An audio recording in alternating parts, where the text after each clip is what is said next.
உங்க கோரிக்கை எல்லாம் உச்சநீதிமன்றம் ஏற்றிருக்கு. இந்த தீர்ப்பை தாவைக்காவோட பொதுச் செயலாளரா நீங்க எப்படி பாக்குறீங்க? இதை பத்தி கருத்து சொல்லுங்க. எல்லோருக்கும் வணக்கம். ஒரு வழி மிகுந்த நாட்கள்ல நாங்க வந்து பயணம் பண்ணிட்டு இருக்கோம். இன்னும் வந்து வார்த்தைகள் வந்து எங்க வாயிலிருந்து முழுமையா வர முடியல. அந்த அளவுக்கு வந்து ஒரு நெருக்கடியான காலகட்டம். எங்களுடைய உறவுகள், எங்களுடைய குடும்பம், தமிழகம் முழுவதும் தலைவர் அவர்களுடைய சுற்றுப்பயணம், ஒவ்வொரு மாவட்டமும் மிகப்பெரிய மக்களுடைய எழுச்சியா உருவானது. இது ஒன்றும் முதல் மீட்டிங் கிடையாது. திருச்சி, அரியலூர், நாமக்கல் அப்படின்னு பல ஊர்களுக்கு, திருவாரூர், நாகப்பட்டினம் அப்படின்னு செல்லும் போதெல்லாம் கிட்டத்தட்ட இந்த 50 வருஷத்துல இல்லாத ஒரு எழுச்சியை வந்து ஒவ்வொரு மாவட்டத்தில் இருக்க மக்கள் வந்து மிகப்பெரிய நம்பிக்கையுடனும் மிகப்பெரிய ஒரு அன்புடனும் எங்க தலைவருடைய பேச்சையும் வருகையும் மக்களே வந்து இந்த பிரச்சாரத்தை உருவாக்குனாங்க. ஆனா உண்மையை பதிவு பண்ணணும். எல்லா மாவட்டங்களிலும் எப்பொழுதும் பெருசா வந்து காவல்துறை வந்து பெருசா சப்போர்ட் பண்ண கிடையாது. அரியலூர்ல சப்போர்ட் பண்ணாங்க. பெரம்பலூர் எஸ்பி வந்து எங்களுக்கு முன்னெச்சரிக்கையா வந்து பல தகவல் கொடுத்தாங்க. அதனால தான் கடைசி நிமிஷத்துல அந்த ப்ரோக்ராம் நாங்கள் கேன்சல் பண்ணோம். ஆனா எப்பயுமே இல்லாத அளவுக்கு கரூர்ல நாங்க நாமக்கல்ல முடிச்சுட்டு, நாமக்கல்ல நல்ல முறையா மக்களுடைய ஆதரவோட முடிச்சுட்டு, என்ன டைம் காவல்துறை சொன்னாங்களோ 3 to 10, இன்ஃபேக்ட் காலையில இருந்து தலைவருடைய நாமக்கல் வருகையாகட்டும், பிரச்சாரம் ஆகட்டும், எங்களுடைய சொந்த லைவ் ப்ரோக்ராம்ல எல்லா மீடியாவுக்கும் லிங்க் கொடுத்துட்டு இருந்தோம். ஸோ தலைவர் எங்க இருக்கிறாருன்னு தெரியும். இது ஏன் சொல்றேன்னா, தலைவர் லேட்டா வந்தாருன்னு ஒரு அபாண்டமான குற்றச்சாட்டு வந்து பரப்பப்பட்டுச்சு. ஸோ 3 to 10 என்ன காவல்துறை சொன்னாங்களோ அந்த இடத்துல தான் நாங்கள் கரெக்டாக போனோம். ஆனா எங்களுக்கு ஒரு அதிர்ச்சி என்னன்னா, கரூர் மாவட்டத்துல நாங்க நுழையும் பொழுது அந்த பார்டர்லயே அந்த பாலத்துக்கிட்ட என்ன கொஞ்சம் பேச விடுங்க சார். நீங்க சன் டிவி தெரியும், என்ன பேச விடுங்க. என்ன பேச விடுறதுக்கு என்ன எல்லாம் சொந்தம் இருக்கு. ஸோ நீங்க தடுக்காதீங்க. எங்களுக்கு 15 நாளா நாங்க பேசாம இருக்கிறோம். நாங்க உண்மையை சொல்லணும். சம்பவம் நடந்தது போன மாசம். நாங்க பேசிக்கிறோம் சார். நாங்க பேசுறோம் சார். நாங்க பேசணும்னு நினைக்கிறோம். இவர் கொஞ்சம் அமைதியா இருக்க சொல்லுங்க. எதுக்காக நீங்க இப்படி தடுக்கிறீங்க எனக்கு தெரியும். நீங்க அலோவ் பண்ணுங்க. நாங்க பேசுறத கேட்கிறோம். நீங்க அமைதியா இருங்க. ஸோ கரூர்ல இந்த இன்சிடென்ட்டுக்கும் இந்த தீர்ப்புக்கும் சம்பந்தம் இருக்கு. நான் மக்கள்கிட்ட வந்து பதிவு பண்றேன். கரூர்ல போலீஸ் காவல்துறை தான், கரூர் காவல்துறை தான் எங்களை வந்து வரவேற்றாங்க. இது எந்த மாவட்டத்திலும் நடக்கல. அவங்க தான் வந்து வரவேற்றாங்க. அவங்க தான் வந்து திட்டமிட்ட இடத்துல கொண்டு போய் அந்த இடத்துல நின்று பேசுங்கன்னு சொன்னாங்க. ஒட்டுமொத்த காவல்துறையும் வந்து ரோப்பை கொண்டு போய் ஒன்று முந்து வச்சாங்க. எந்த இடத்துல நிப்பாட்டினாங்களோ அந்த இடத்துல நிப்பாட்டினாங்க. தலைவரும் எல்லாம் கம்ஃபர்டபுளான்னு கேட்டுட்டு மேலே இருந்துச்சு பேச ஆரம்பிச்சாரு. அப்படி தவறுகள் இருந்தா ஏன் காவல்துறை கரூர் மாவட்டத்தோட எல்லையிலேயே வரவேற்கணும்? Number 1 question. அப்ப பேச ஆரம்பிக்கும் பொழுதே தலைவர் எப்பொழுதுமே மக்களை பார்த்து தான் பேசுவாரு. எங்க தண்ணி கேட்டாரோ அங்க தண்ணி அவர் கையாலே கொடுத்தாரு. எங்க ஆம்புலன்ஸ் வழிவிடுன்னு சொன்னாலும் அவரே சொன்னாரு. ஸோ அவரை பொறுத்த வரைக்கும், எங்களை பொறுத்த வரைக்கும் எந்த பிரச்சனையும் நிலவில்லைன்னு சொல்லிட்டு அவர் பேச்சை முழுமையா கவனிக்காம மக்களை பார்த்துட்டு அமைதியா எவ்வளோ ஷார்ட்டா முடிக்க முடியுமோ ஷார்ட்டா முடிச்சுட்டு கிளம்பணும். நம்பர் 1.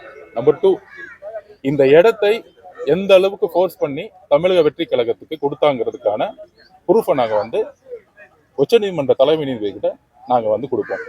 ஏன்னா எங்களுக்கு ஏன் வந்து தமிழக அரசு மீது என்கொயரி மீதோ நம்பிக்கை இல்லை அப்படின்னா, இந்த இஷ்யூ நடந்த பிறகு எல்லாரும் சொல்ற மாதிரி அவங்கெல்லாம் ஓடிட்டாங்க, அது வெல்ல. எங்களுடைய மொபைல் நெட்வொர்க்கை செக் பண்ணலாம். கரூரோட பார்டர்ல நானும் பொதுச் செயலாளர் நிர்மல்குமார் அவர்கள், அருண்ராஜ் அவர்கள் எல்லோரும் காத்துக்கிட்டு இருந்தோம். காவல்துறை வர வேணாம், வந்தா கலவரம் வரும், நிறைய பிரச்சனை நடக்கும்னு வலியுறுத்தினாங்க. அதையும் நாங்கள் தாக்கல் பண்ணுவோம்.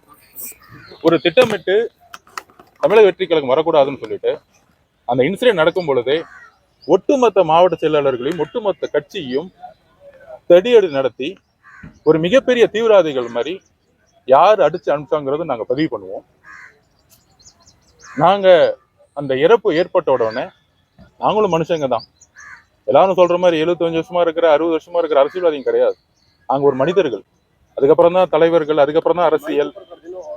அப்படி இறப்பு ஏற்பட்ட உடனே முதல் 3 நாள் 4 நாள் என்ன செய்யணும்னே தெரியாது. ஏன்னா எங்களுக்குள்ள இன்னும் ஒரு மனிதாபிமானம் இருக்கு. எங்களுடைய உறவுகள் இறந்த பிறகு இப்ப என் வீட்டுல ஒரு அம்மாவோ ஒரு அப்பாவோ ஒரு அக்காவோ இறந்தா நான் மீடியால முன்னாடி நாங்க வந்து பேசிட்டு இருக்க மாட்டோம், உண்மையை சொல்லிட்டு இருக்க மாட்டோம். இந்த சந்தர்ப்பத்தை திமுக பயன்படுத்திட்டு அன்னைக்கு ஃபுல்லா என்ன நாடகம் பண்ணாங்கன்னு உங்களுக்கு தெரியும், மக்களுக்கு தெரியும். அந்த நாடகத்தோட நாங்க சட்ட ரீதியா போராடக்கூடாதுன்னு அந்த வாரம் 27 இருந்து அதுக்கு அடுத்த வாரம் சண்டே வரைக்கும் கோர்ட் ஹாலிடே. இது ஒரு மிகப்பெரிய திட்டமிடலோட எங்களால ஜுடிஷியலாவும் போய் முறையிட முடியாது. உண்மையை வந்து பேட்டி கொடுத்தா உண்மைக்கு முரணான்னு இருக்குன்னு சொல்லிட்டு நிறைய யூடியூபர்ஸ் கைது செய்யப்பட்டாங்க. அதையும் மீறி சோசியல் மீடியால வந்து பேசினா கைது செய்யப்பட்டாங்க. ஏன்னா உண்மை ஒரு பக்கம் மட்டும்தான் தெரியணும், அவங்க மட்டும்தான் பேசணும். அரசு உடைய செய்தித்துறை நிறுவனம் ஒரே ஒரு வேலை செஞ்சுச்சு, தாவேக்கா மீது எப்படி பொய் குற்றச்சாட்டுகளை சொல்லலாம்.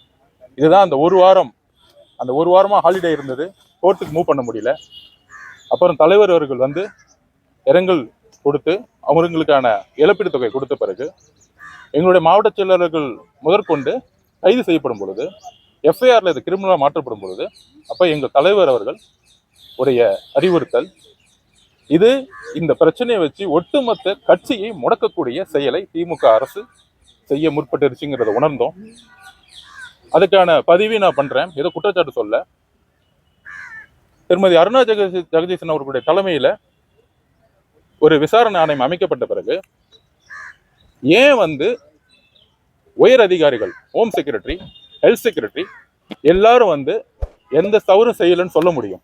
ஒரு விசாரணை நடந்துட்டு இருக்கும் பொழுதே எப்படி வந்து காவல்துறையில் இருக்கக்கூடிய ஒரு ஹோம் செக்ரட்டரி இதுல எந்த தவறு இல்லைன்னு சொல்ல முடியும்? அப்புறம் எதுக்கு வந்து விசாரணை ஆணையத்தை உருவாக்குனாங்க?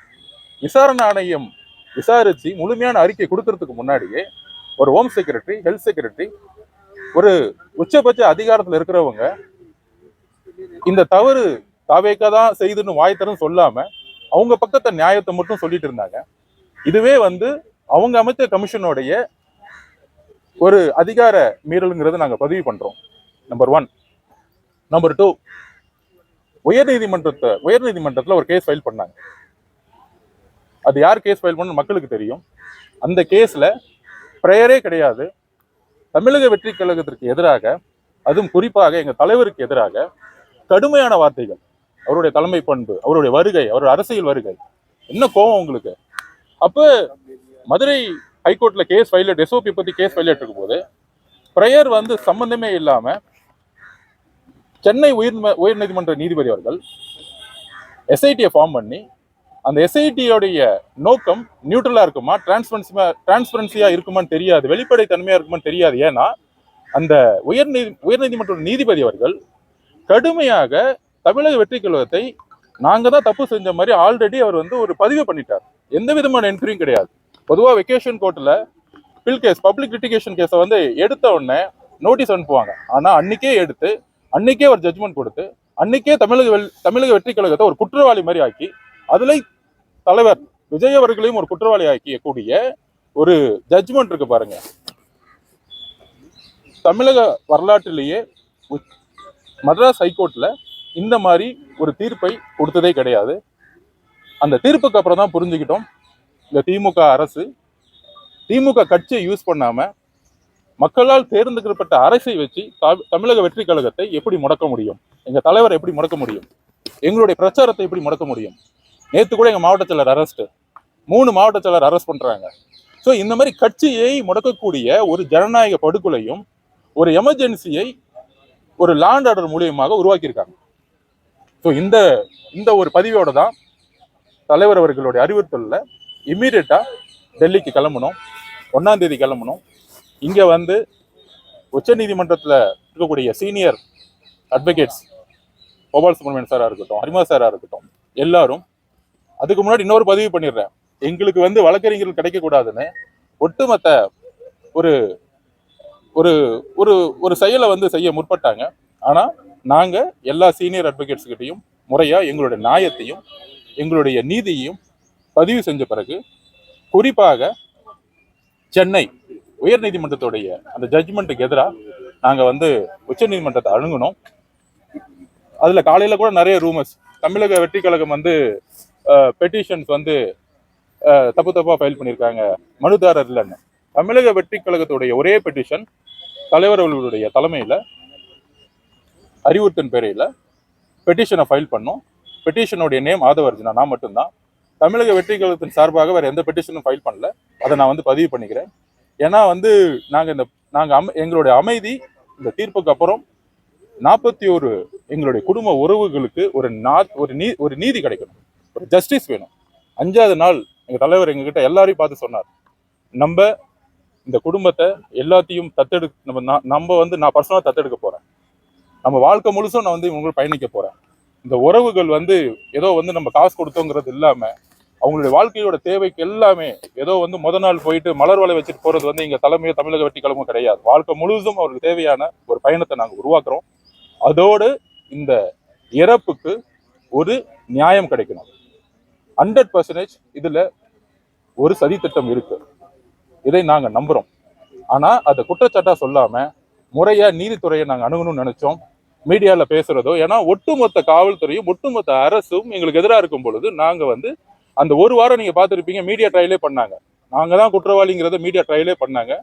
ஸோ அந்த அளவுக்கு நாங்க பொறுமையா சட்ட ரீதியாக இன்றைக்கு சென்னை உயர்நீதிமன்றத்துடைய ஜட்ஜ்மெண்ட் வந்து எந்த அளவுக்கு தவறுங்கிறது இன்னைக்கு உச்ச நீதிமன்றம் பதிவு பண்ணியிருக்கு. எக்ஸ்பார்ட்டி ஆர்டர் எங்ககிட்ட எந்த விதமான, அதாவது மீடியாக்கிட்டையும் பேச முடியல, காவல்துறையும் அணுக முடியல. அதே நேரத்துல அந்த ஒரு வாரம் வெக்கேஷன் போட்டனால உயர்நீதிமன்றம் அணுக முடியல. அப்ப உச்ச நீதிமன்றத்தை நாங்க அணுகும் பொழுது எந்த அளவிற்கு எக்ஸ்பார்ட்டி ஆர்டர் எங்களுக்கு எதிரான ஒரு ஜட்ஜ்மெண்ட்டை உருவாக்கி சட்ட ரீதியாகவும் சரி, காவல்துறை மூலியமாகவும் சரி, தமிழக அரசுடைய செய்தி நிறுவனம் மூலமாகவும் சரி, ஒரே ஒரு விஷயத்தை உருவாக்குறாங்க, தமிழக வெற்றி கழகத்திற்கு தான் இதுக்கு பொறுப்பு, முழு பொறுப்பு அப்படிங்கிற ஒரு மாய தோற்றத்தை இந்த 10 நாள் உருவாக்குனாங்க. எங்களுடைய சமூக வலைத்தளத்தில் இருக்கக்கூடிய எங்களுடைய தம்பிகளை அரெஸ்ட் பண்ணாங்க. ஸோ இன்னைக்கு எங்களுடைய கோரிக்கை, முழுமையான கோரிக்கை அக்செப்ட் பண்ணப்பட்டிருக்கு. அதுல முக்கியமான கோரிக்கையா நாங்க கேட்டோம், ஒரு கமிட்டி வந்து ஃபார்ம் பண்ணணும். Supreme court 3 members committee form பண்ணணும்னு கேட்டோம். சுப்ரீம் கோர்ட் ஜட்ஜு ரிட்டையர்ட் ஜட்ஜோடைய தலைமையில வந்து ஃபார்ம் பண்ணணும்னு சொன்னோம். அந்த 3 மெம்பர்ஸ் கமிட்டியை வந்து இன்னைக்கு வந்து அக்செப்ட் பண்ணியிருக்கிறாங்க. 3 லேயரா வந்து இன்னைக்கு வந்து ஜட்மெண்ட் கொடுத்துருக்காங்க. நம்பர் 1, சுப்ரீம் கோர்ட்டே இந்த என்கொயரியை வந்து மானிட்டரிங் பண்ணணும்னு சொல்லியிருக்காங்க. நம்பர் 2 3 மெம்பர்ஸ் கமிட்டியை வந்து ஃபார்ம் பண்ணியிருக்கிறாங்க. ஸோ அதுக்கு அடுத்தது வந்து சிபிஐ என்கொயரின்னு சொல்லியிருக்கிறாங்க. ஸோ எங்களுடைய கோரிக்கை, எங்களோட மனுவில் இருக்கக்கூடிய தீர்ப்பு தெளிவாக நாங்கள் சொல்றோம். சுப்ரீம் கோர்ட் ரிட்டையர்ட் ஜட்ஜ் கொண்ட தலைவர் ஜஸ்டிஸ் அஜய் ரஸ்தோகி தலைமையில 3 மெம்பர்ஸ் கமிட்டியை வந்து உருவாக்கி இருக்கிறாங்க. சுப்ரீம் கோர்ட்டு இது வந்து மானிட்டரிங் பண்ணிட்டு இருக்கு. ஸோ ஸ்டேட் கவர்மெண்ட்ல இந்த என்கொயரி தொடர்ந்தால் தமிழக வெற்றி கழகம் மட்டும்தான் அந்த தவறு செய்த ஒரு அரசியலை திமுக உருவாக்கும். ஏன்னால் எங்களுடைய வளர்ச்சி கிட்டத்தட்ட இன்னைக்கு 27% மேல சர்வே எடுக்கும் போது தெரியும், ஒரு மிகப்பெரிய ஆதரவோடு இந்த கட்சி இருந்துட்டு இருக்கு. அதை எந்த அளவுக்கு முடக்க முடியுங்கிறத யோசிச்சாங்க. நாங்க எங்களுடைய கட்சி தோழர்கள் சொல்லிக்கிறோம், எங்களுடைய மக்கள், எங்களுடைய ஒரு 41 குடும்பத்துக்கு சொல்லியிருக்கிறோம், நாம வலுவா இருக்கிறோம். தமிழக தலைவருடைய ஒரே செய்தி, 41 குடும்பத்தோடு நாங்கள் எங்களுடைய பயணத்தை மிகப்பெரிய தொடருவோம், உண்மையை வந்து மிகப்பெரிய கொண்டு வருவோம். இதுதான் நான் வந்து சொல்லக்கூடிய உண்மைகள். நன்றி, வணக்கம். விக்டிம்ஸ் சிலர் வந்து இது நாங்க இந்த மனுக்களையே ஃபைல் பண்ணல அப்படின்ற ஒரு குற்றச்சாட்டை வச்சு தமிழ்நாடு அரசு அது ஒரு புகாரா இன்னைக்கு உச்சநீதிமன்றத்துல ஒரு மனுவா தாக்கல் செய்யறதுக்கான அனுமதியை வாங்கியிருக்காங்க. இதை பத்தி தாவைக்க பொதுச் செயலாளராக நீங்க, இந்த திமுக வந்து என்னெல்லாம் செய்யணும்னு தெரியும், யாரெல்லாம் மிரட்டுவாங்கன்னு தெரியும். எங்களை பொறுத்த வரைக்கும் எங்க மனுவை பத்தி தான் பேச முடியும். மித்த மனுக்களை பத்தி இன்னைக்கு வந்து முறையிட்டாங்க. அவங்க வந்து சுப்ரீம் கோர்ட் ஜட்ஜி கிட்ட வந்து ரிட்டையர்ட் சுப்ரீம் கோர்ட் கிட்ட முறையிட சொல்லியிருக்காங்க. அவங்களுக்கு தெரியும் அதுல உண்மை இருந்துச்சுன்னா அது என்னமோ திமுக வந்து முறையிட்டோம். எங்களுடைய பெட்டிஷன்ஸ் இன்னைக்கு வந்து அக்செப்ட் பண்ணப்பட்டு கரெக்டான ஜட்மெண்ட்ஸ் வந்திருக்கு. ஸோ இதுதான் என்னுடைய தாக்கல். கண்டிப்பாக நீதியும் உண்மையும் வெளிவருங்கிறது என்னோட நம்பிக்கை. இந்த பிரச்சார பேருந்துல இருந்த அந்த சிசிடிவி காட்சிகளை எஸ்ஐடி ஜட்ஜி ரிட்டையர்ட் ஜட்ஜி அஜய் ரஸ்தோகி கேட்கும் பட்சத்தில் நீங்கள் அதை வந்து பத்திரமா வச்சிருக்கீங்க. நாங்க தமிழக அரசையும் இந்த சட்டம் ஒழுங்கையும் நாங்க நம்புற மாதிரி இல்லை. இங்க அன்னைக்கு நடந்த கேஸ்லயே பார்த்துருப்பீங்க. நம்மளுடைய தோழர் ஆம்ஸ்ட்ராங்களுடைய கொலை சார்பா வந்து சிபிஐ வந்து இங்க நடக்கும்போது சிபிஐ வேணான்னு சொன்னாங்க. அதோட கிட்னி வழக்கு கேஸ்ல பாத்தீங்கன்னா ஹைகோர்ட் வந்து சென்னை ஹைகோர்ட் வந்து கேஸ் வந்து ஃபைல் பண்ணி எஸ்ஐடி போடும்பொழுது சென்னை ஹைகோர்ட்டோடைய எஸ்ஐடியை வேணாம்னு சொல்றாங்க. அந்த அளவிற்கு இன்னைக்கு சட்டம் ஒழுங்கு வந்து அந்த அளவுக்கு மிக மோசமா இருந்திருக்கு. ஸோ இதை வந்து நாங்க வந்து அட்ரஸ் பண்ணும் பொழுது எங்களுக்கு இந்த அரசு இந்த எங்களுடைய உறவுகள் எல்லாரும் சொல்ற மாதிரி எல்லாரும் போயிட்டு வந்தாங்க. எங்களுடைய உறவுகள், எங்களுடைய குடும்பம், அப்ப எங்க தலைவருக்கு எவ்வளவு மன வேதனையா இருந்திருக்கும், எவ்வளவு வலியோட நாங்க இருந்துட்டு இருப்போம். இன்னைக்கும் நாங்க கரூர் போலீஸை நம்பி அந்த இடத்துக்கு போறதுக்கு, ஏன்னா கரூர் போலீஸ் தான் இன்னைக்கு எங்களை கூட்டிட்டு போய் எங்களை வந்து லத்தி சார்ஜ் பண்ணி நிறைய பிரச்சனைகள் ஆக்குனதே கரூர் போலீஸ் தான். நல்ல போலீஸ்கள் கிட்டத்தட்ட 90% போலீஸ் ஆபீசர்கள் நல்ல எண்ணத்தோட இருக்கிறாங்க.